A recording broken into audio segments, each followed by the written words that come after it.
was tough, very tough. We didn't expect so much breeze, so much waves. The start this year will be windy, wet, exciting, with 71 boats on that line in front of the Temple of Poseidon. A great course, very intense. So we are so tired and so overwhelmed that we're not even thinking about the fact that we have won one of the toughest regatta in the Mediterranean. 2026 Aegean 600, an epic race. This year's edition of the Aegean 600 could arguably be the best ever in its 6-year history.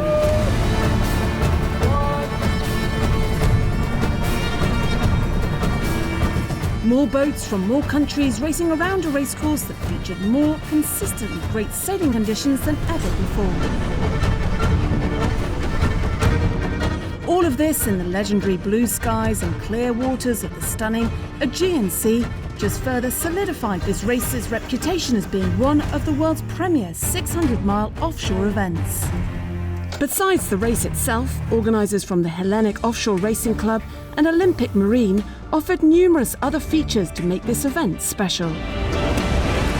The Attica warm-up race, where 15 teams took advantage of the opportunity to test themselves and their boat systems on a short 8-mile course.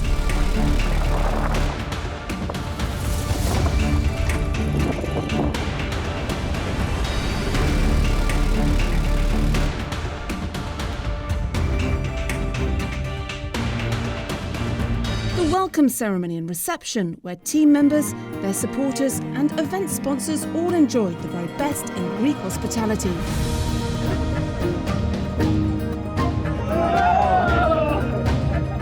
And a courtesy tour of the 2,500-year-old ancient Temple of Poseidon that is both the spiritual and inspirational symbol of this race.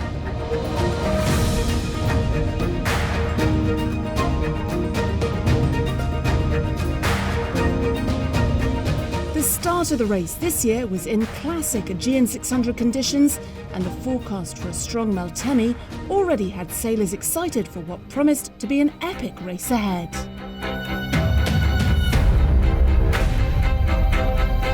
Under sunny blue skies, crystal clear seas flecked with white caps and 25 to 30 knots of wind, the fleet of over 70 boats reefed down to get upwind around a mark placed near the temple before setting off at high speeds towards Milos. Many boats hit their all-time speed records on this downwind leg, and the favourable forecast had everyone thinking that the monohull course record, set in 2023, may be at risk by the two fastest boats in the fleet, Claudio De Martis's Reiche Pew 90 Prosecco Dock Shockwave 3 from Italy, and George Prokopiou's Volvo 70 Aeolos from Greece.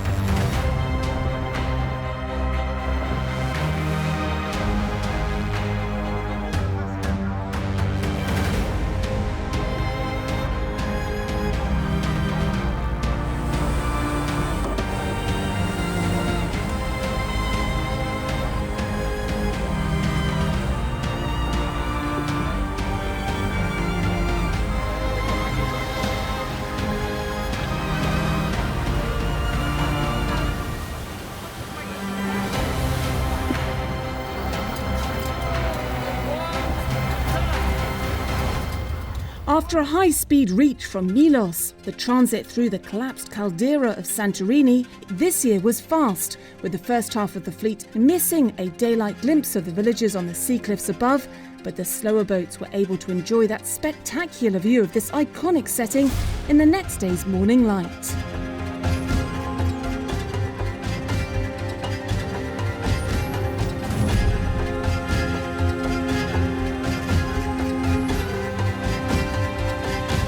After more champagne downwind sailing from Santorini came Kassos, where the Meltemi accelerated back up to 25 knots, prompting reefed sails once again for the high-speed reach to Karpathos.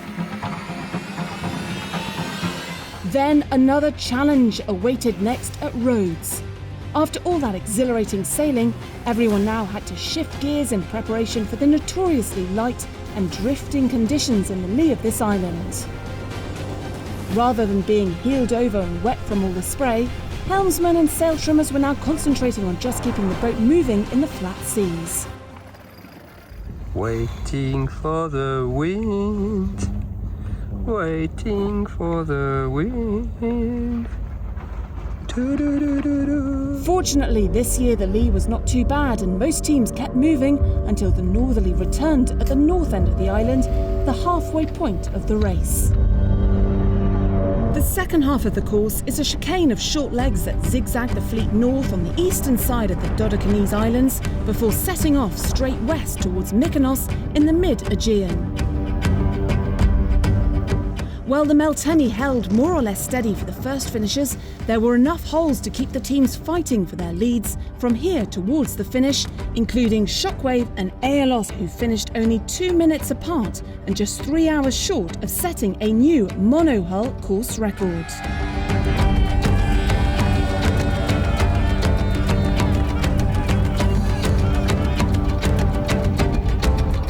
There was also a fight between two highly experienced French teams, Frédéric Poussin's Khaki 54 Dagu 5 and Antoine Magri's Match 50 Palanade 4, with Palanade prevailing in the end to cross the finishing line in third place.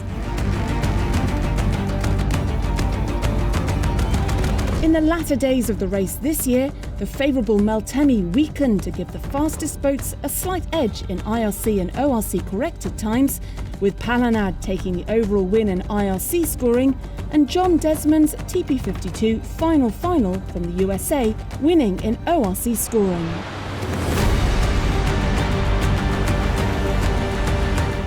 Aegean prevailed to win the Maxis, Massimo Juras and Petro Luciani racing their JPK 1080 Colombre from Italy won the IRC double-handed class. Andrzej Rosiecki and Maciej Marchewski racing their JPK 1030 Numa from Poland won the ORC double-handed class, and Stuart Austin's Outreamer 4-time quick decision from Great Britain took the win for the multi-hulls.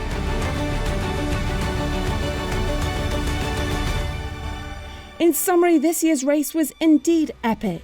More teams from more nations than ever before enjoyed the very finest that the Aegean Sea can offer in meeting its rewards and challenges to achieve both enjoyment and success in this great race.